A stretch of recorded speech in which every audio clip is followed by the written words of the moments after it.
اور وہ تعیناتی نہیں کر پا رہی. ان کی وہ کمیٹی تھی پچھلے دنوں، مریم اورنگزیب صاحبہ وغیرہ کو بھی بلایا گیا تھا اس کمیٹی کے، لاہور ہائی کورٹ کے چیف جسٹس نے بلایا تھا. جوڈیشل افسران میں سے تعینات کرنی ہے لوور کورٹس میں، کو بہت چیزیں پینڈنگ رہ گئی ہیں اور اس وجہ سے ٹرائل بھی نہیں ہو رہا. بہت سے ایسے کیسز ہیں. تو چیف جسٹس نے 12 یہ کہا کہ آپ لوور کورٹس کے ججز تعینات کریں. اب آخری موقع دیا chief justice Lahore high court نے، اور انہوں نے کہا کہ وزیر اعلیٰ پنجاب ان کی کابینہ آئندہ سماعت تک ججز کی تعیناتی کے نوٹیفیکیشن جاری کر دے، ورنہ اگر نوٹس جاری نہیں ہو تو 24 مئی کو، جی ہاں، خود عدالت میں پیش ہو. 4 دن رہ گئے ہیں. مریم نواز صاحبہ نے اگر نوٹیفیکیشن نہیں جاری کیا تو خود عدالت میں پیش ہو گئے. اب ڈیفینیٹلی 4 دن کابینہ کا اجلاس بھی بلانا پڑے گا اور نوٹیفیکیشن بھی جاری کرنا پڑے گا.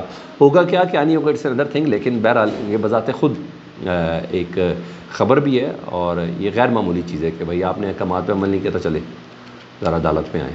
تو یہ کوئی اتنا اچھا سائن نہیں کرتا. تو یہ ایک بڑا امتحان ہوگا مریم نواز صاحبہ کے لیے. اس سے پہلے ان کو یہ سب کرنا پڑے گا.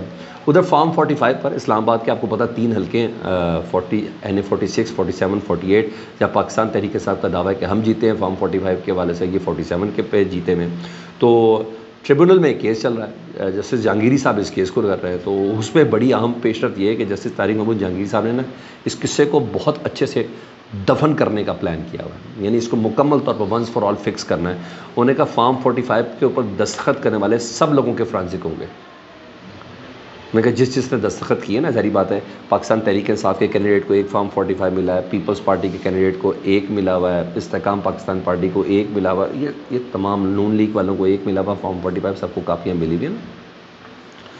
تو سب کے فارم 45 ایک ہیں، نون لیگ والے فارم 45 کچھ اور ہے، تو پھر سمجھ میں آتی ہے نا.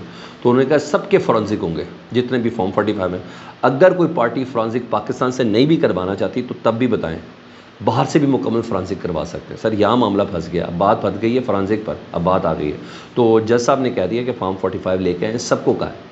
اور ابھی بات پھنسی تو آپ اندازہ لگا لیں کہ کوئی ادارہ جو اثر انداز ہو رہا تھا وہ اثر انداز نہیں ہو سکے اگر باہر سے کسی ملک سے فرانسک ہو گئے تمام دستخط ہو کے.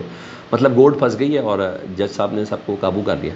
اور ساتھ ہی انہوں نے حکم دیا کہ ٹریبونل کی سماعت کرنا. NA 45 کے کچھ لوگوں کو بلایا گیا تھا نا، ROs وغیرہ کو، ان سب کو اور کینڈیڈیٹس کو بھی جو نون لیگ کے تھے. انہوں نے کہا جن لوگوں کو نوٹس دیا وہ نہیں آئے آج کی سماعت میں. تو ساتھ ہی انہوں نے حکم دیا کہ یہ لوگ نہیں آئیں، ان کی روزنامہ جنگ، ڈیلی ڈان، نیوز، PTV اور ریڈیو پر ان کا اشتہار جاری کریں. مطلب حتمی وارننگ دے دی ہے. اور ان کا ورنہ وارنٹ گرفتاری جاری کر دیں گے اگلی سماعت میں. تو جسٹس جہانگیر صاحب بہت اگریسو آ رہے ہیں. یہ ان 6 ججز میں شامل ہیں، ذہن میں رکھنا، جنہوں نے ایگزیکٹو کے اثر انداز ہونے کے حوالے سے خط لکھا ہوا. مجھے ایسا لگتا ہے کہ نون لیگ کی نا یہ 3 نشستیں ہل جائیں گی. کانفیڈنس لیول بڑا ہے شعیب شاہین اور بخاری صاحب اور مغل صاحب کا نا، تو وہ بڑا میٹر کرتا. جسٹس جہانگیر صاحب نے یہ نہیں کہا کہ اگر کسی نے کوئی غلط بیانی کی تو اس کے نتائج وہ خود بھگتے گا. یعنی کوئی ڈرامے بازی کرنے کی کوشش کی. یہ ہائی کورٹ ہے، سول کورٹ نہیں ہے. اس طرح کے جملے تھے. اور جب فارم 45 46 47 کی مصدقہ کاپیاں آ جائیں گی تو تمام چیزیں کلیئر ہو جائیں گی. تو سر انہوں نے خاطر جمع رکھیں، جسٹس جہانگیری صاحب جو ہے نا وہ مکمل اس کو انجام تک پہنچانے کے اس پہ پلان میں، اور میکسیمم 2-3 سماعتوں سے بات اوپر آگے نہیں جانی ہے. اب دیکھتے ہیں کون اس پہ کتنا اثر انداز ہوتا ہے. بہرحال جسٹس جہانگیری صاحب تو اس حد تک واقعی صحیح بات ہے، فورنزک کرا لیں، ختم کریں بات. پتہ چل جائے گا 2 نمبر فارم 45 PTA کو ملا ہے، 1 نمبر فارم 45 ملا ہے. کیونکہ ان کی تمام کاپیاں نا کٹنگ کے ساتھ الیکشن کمیشن کی ویب سائٹ پر چڑھ چکی ہیں. اس کو اسکرین شاٹس بھی ہو چکے ہیں، بعد میں اس کو اتار دیا، وہ ایک علیحدہ بات ہے. یہ بھی ذہن میں رکھیے گا. مجھے تو ہر لحاظ سے الیکشن کمیشن پھنسی ہوئی نظر آتی ہے، ہر لحاظ سے. ٹھیک ہے. اور مجھے ایسا لگتا ہے کہ سزا بھی ان کو ہوگی. یہ 2 نمبری ایسے تو نہیں، پھر ایک بار ان 3 کا فیصلہ ہو گیا پھر چل سو چل کیس ہے. یہ معاملہ اتنا آسان نہیں ہے جس کو سمجھنے کی کوشش کی جا رہی ہے کہ کوئی اتنا معاملہ آسان ہے. ایک اور کیس ہے جی عمران خان صاحب کا. عمران خان صاحب کے اوپر آزادی مارچ والا ایک کیس تھا. درختوں کو آگ لگائی گئی تھی، یہ الزام تھا نا. انہوں نے وہ ٹیئر گیس کی تھی، درختوں کو آگ لگائی تھی، یہ سب تھا. اس میں عدالت نے آج عمران خان صاحب، زرتاج گل، اسد عمر، شیخ رشید، ان سب کو باعزت بری کر دیا. ضمانت نہیں، باعزت بری کر دیا. اور نئی مدر پنجوتا اس کیس کو لڑے تھے. جوڈیشل مجسٹریٹ نے 2002 میں کراچی کمپنی تھانے میں یہ کیس تھا.